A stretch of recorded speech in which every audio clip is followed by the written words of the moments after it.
Good afternoon, my wonderful learners. Today we are going to look at chemical equations.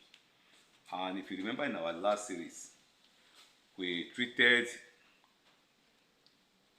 chemical formula. And at this time, and I'm expecting all of you to be able to write correct formula without making any mistake, because you still need the knowledge when you are writing a chemical equation. So when we talk about chemical equations, are used to represent the reaction that takes place during an experiment in the chemistry laboratory.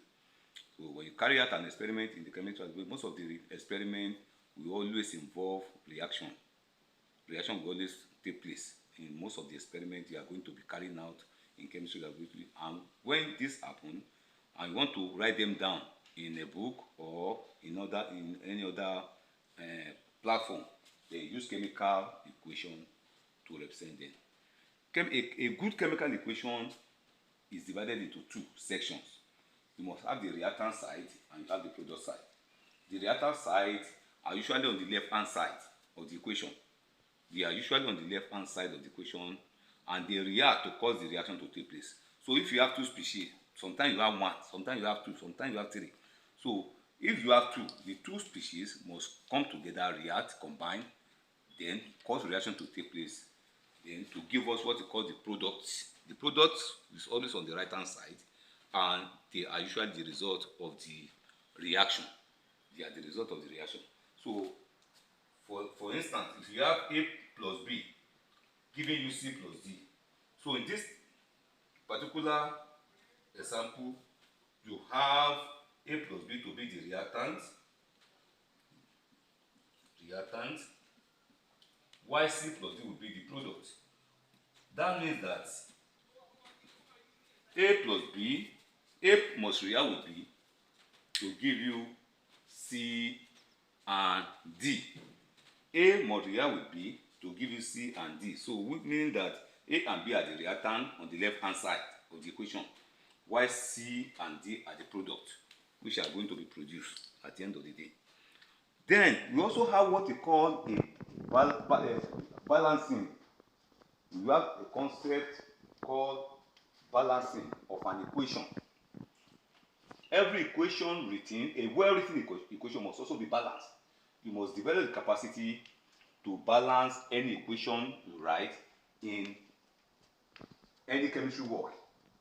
Because when you write, no matter how good an equation is, if you are unable to balance it, or you balance it wrongly, then any question any question that you want to use the equation to find solution to may become wrong at the end of the day.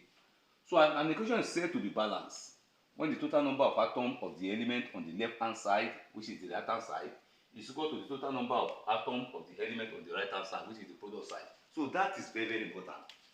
Total, you must be able to calculate the total number of atoms you have on the right hand side, total number of atoms of the element on the left hand side.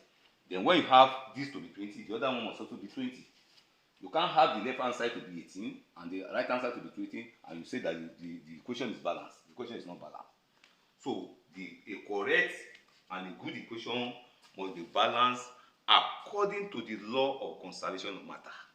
That is the principle guiding balancing of an equation.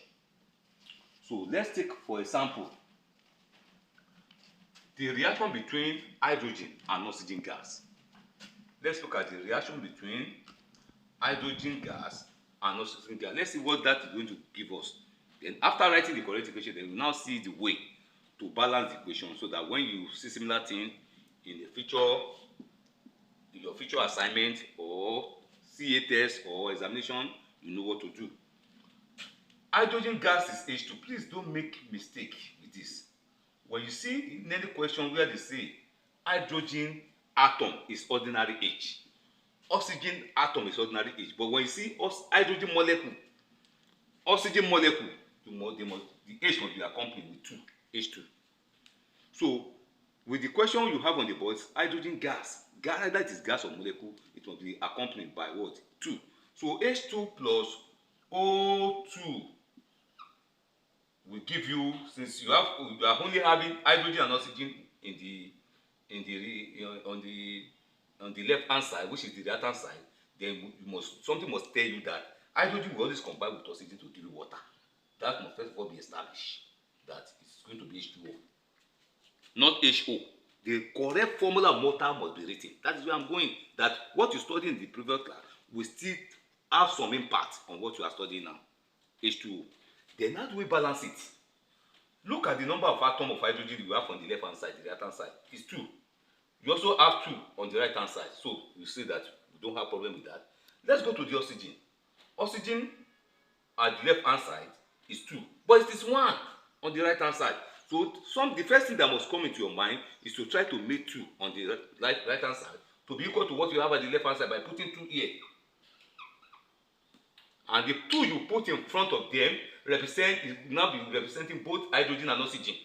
When you put any figure in front of an element or in front of a compound, the figure will be controlling all the elements that you have in front that you have in front of the figure. Like in this case now half hydrogen to still remain 2, but hydrogen has become 4. So the next thing for you to do there is to put 2 in form of hydrogen here. By putting another 2 here, then hydrogen has become 4, oxygen is 2, hydrogen is 4, oxygen is 2. It is balanced in the ratio 2 to 1 to 2.